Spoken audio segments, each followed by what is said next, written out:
The archive never closes. Tonight's file, the state of Vermont against Stephen and Jesse Boorn. In 1819, two brothers were convicted of murdering a man named Russell Colvin. They had motive, they had opportunity, and they had both confessed. 6 weeks before the scheduled hanging, Russell Colvin walked into the town square of Manchester, Vermont, alive, well-fed, mildly annoyed at having been fetched. Counsel. This is the first documented wrongful murder conviction in the history of the United States, and the most useful one because nothing about it was hidden. Every mistake this case made, it made in the open. We have been repeating them for 200 years. Manchester, Vermont, 1812. A farming town of some 1,500 souls, in the shadow of the Green Mountains. Everyone knew everyone. That will matter. Russell Colvin, a farmhand. By every account, eccentric, unreliable, and given to wandering off for weeks without explanation. He had done it before. He was married to Sally Boorn, and he lived, uneasily, on the farm of her family. Her brothers were Stephen and Jesse Boorn. They worked that farm, and they did not hide their opinion of the man who ate at their table and would not work. In May of 1812, Russell Colvin walked into a field with them and was not seen again. The family searched. Neighbors searched. They dragged a pond and walked the woods for 3 days and found nothing at all. And then, as towns do, Manchester settled into a version of events. Not a charge, not an accusation, simply a thing that everyone had decided was probably true, and repeated for 7 years until it hardened. Now, a man who habitually disappears. There is no body, there is no blood, there is no weapon, there is no witness to any killing. And so, for 7 years, nothing happens. The town suspects, the town gossips, but there is no case because there is no crime that anyone can prove occurred. And then, in 1819, the case is reopened by a dream. Amos Boorn, an uncle of the accused, reported that on 3 successive nights, the ghost of Russell Colvin appeared at his bedside. The apparition did not name a killer, but it said that its remains lay in an old cellar hole in a potato field on the Boorn farm. The town dug. Counsel, I want you to sit with that. A community opened the earth because an old man had a dream. And here is the thing about digging. If you dig long enough, in ground that men have farmed for a century, you will find something. They went at the cellar hole with spades in the spring of 1819. Men who had known the Boorns their whole lives, turning over a neighbor's field, looking for a neighbor's body. And when the hole gave up nothing, they widened it. When the field gave up nothing, they went to the stump. When the stump gave up nothing, they took up the floor of the barn. Nobody at any point stopped to ask what it would take to conclude that there was nothing to find. In the cellar hole, they found a jackknife and a button. Colvin's wife said they had been his.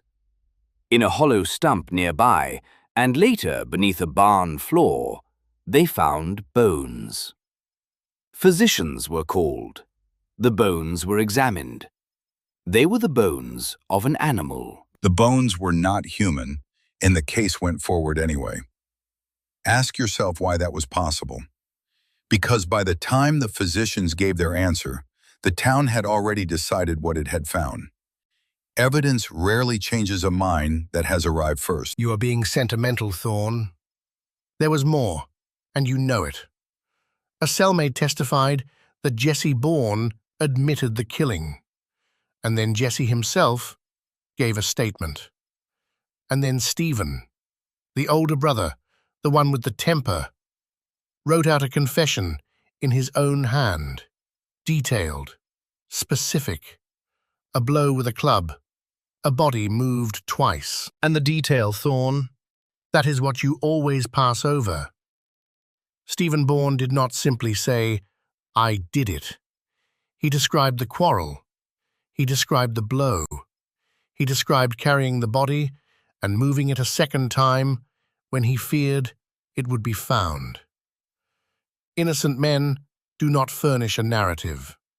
They protest. They weep. They do not compose. Yes, he confessed. And he confessed to killing a man who was, at that hour, alive and working on a farm in New Jersey. So the question is not whether the confession was reliable. We know it was not. The question is, what does a legal system have to do to a man to make him confess to a murder that never occurred? They do compose. That is precisely what the last 2 centuries have taught us, and it is the reason this file still matters. A man who has decided to confess in order to live must produce a story that will be believed. So he takes the details from the only place available to him, from the questions he is being asked. The interrogator supplies the shape of the crime, and the frightened man fills it in, and everyone in the room mistakes the echo for knowledge. It did this. Jesse was in irons. He was told, plainly, that the evidence was overwhelming, that he would hang, and that his one path to mercy was to confess and place the greater blame on his brother. So he did. And when Stephen was told what Jesse had said, Stephen understood that he now stood alone. So he confessed too, in a version that made the death an accident. Counsel, look at what the law built there.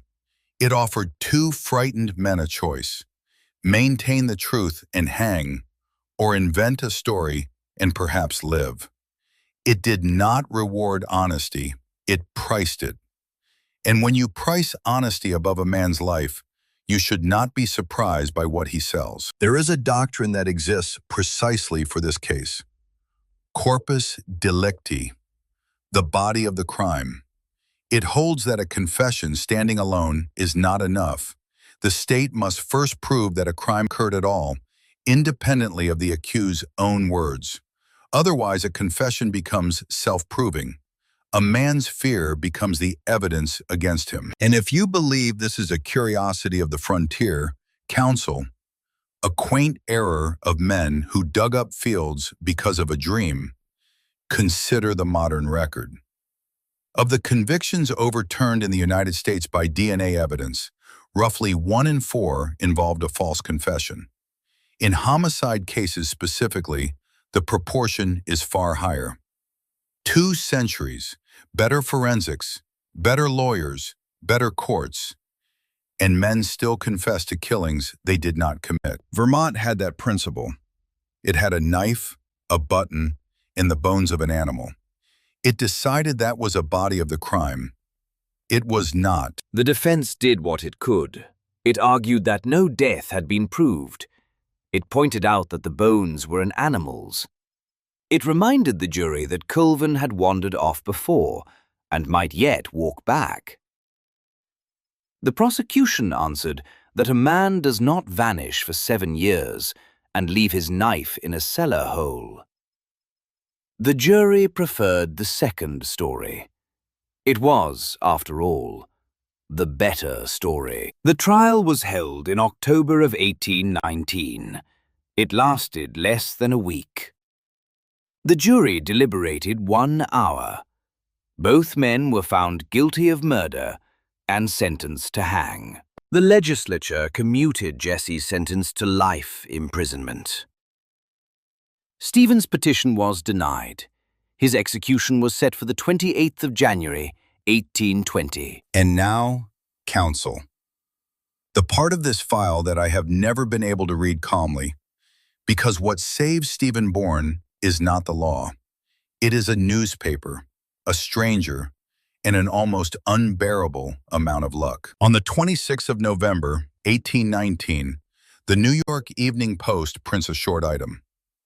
It is not an investigation, it is a piece of moral satisfaction, a note marveling that Providence, through a dream, had delivered a murderer to justice. A small, self-congratulatory paragraph. It saves a man's life. The item was read aloud in the lobby of a New York hotel. Among those listening was Tabor Chadwick, a visitor from New Jersey. Chadwick knew a farmhand in Dover, New Jersey, who called himself Russell Colvin, who spoke often of Vermont, and who did not appear to know that he was dead. Chadwick wrote letters. A man named James Whelpley, born in Manchester and living in New York, read one of them and went to Dover himself. He found Colvin. Colvin had no wish to return to Vermont, so Whelpley told him there was a woman in New York who wished to meet him, and led him south and then north, town by town, until they reached Manchester. The 22nd of December, 1819. A crowd has gathered because word has run ahead. Russell Colvin steps down into the square of the town that had buried him in its imagination. Neighbors identify him. His wife identifies him. He is taken to the jail, and he looks at Stephen Boorn in irons and asks why the man is chained. Both brothers were released. There was no pardon to grant because there had been no crime. There was no compensation. There was no inquiry into how it had happened. They went back to a town that had dug up its own fields, looking for their victim, and they lived there among the people who had testified against them. And Colvin himself? He stayed a short while, and then he wandered off again, which is what he had always done. He was, by every account, bewildered by the fuss. The man at the center of the first wrongful murder conviction in American history never seemed to grasp that he had been the corpse. He drifted out of the record, and nobody troubled to follow him. I have read this file more times than I can defend, and what I return to is not the dream, or the bones, or the town. It is the 6 weeks. Stephen Boorn was 6 weeks from the rope.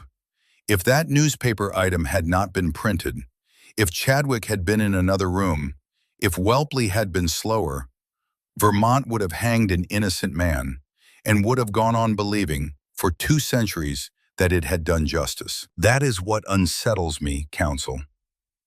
Not that the system failed, but that it was rescued by an accident, and every case it did not rescue looks, from the outside, exactly like a success. The law is what we wrote.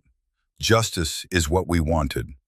I am condemned to read the difference, one case at a time. Next week's file. A woman was tried for a murder the whole town watched her commit. She walked free, and the reason is written in 11 words of a statute. The gallery of verdicts is waiting. If you would like to study the evidence the way counsel does, the case brief is in the description. Filed, never forgotten.